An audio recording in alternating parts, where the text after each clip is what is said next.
জঙ্গলের ক্ষুধার্ত গরিলা এক মা ও তার সন্তানের পিছু করে। মা অসহায় হয়ে দৌড়াতে থাকে, নড়বড়ে ফুলের উপর দিয়ে দৌড়াতে থাকে। যখন গরিলা পিছু করছিল তখন মা দৌড়ে গিয়ে পুলের একপাশে তার শিশুকে রেখে এসে গরিলার কাছে ছুটে এলো। হঠাৎ করে সেতুটি ভেঙে পড়ল। অনেক উপর থেকে পানিতে পড়ে গিয়ে মা ওখানেই পানির মধ্যে মৃত্যুবরণ করল।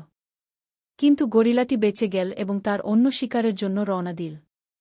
উপর থেকে একটি সুন্দর ফুটফুটে খরগোশ এসব ঘটনা দেখছিল।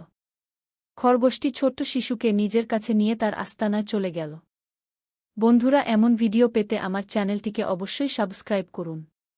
তো চলে আসা যাক ঘটনায়। খরগোশটি জানে মানুষেরা ঘাস লতাপাতা খায় না, তো খরগোশটি একটি গাভীর কাছে গেল এবং সেখানে হতে দুধ সংগ্রহ করল এবং ছোট্ট শিশুকে দুধ খাওয়ালো। অতঃপর যখন দেখল শিশুটির ঘুম আসছে না, তখন বাচ্চাটিকে আনন্দ দেওয়ার জন্য খরগোশটি নাচতে শুরু করল এবং এটি দেখে শিশুটি অনেক আনন্দিত হল।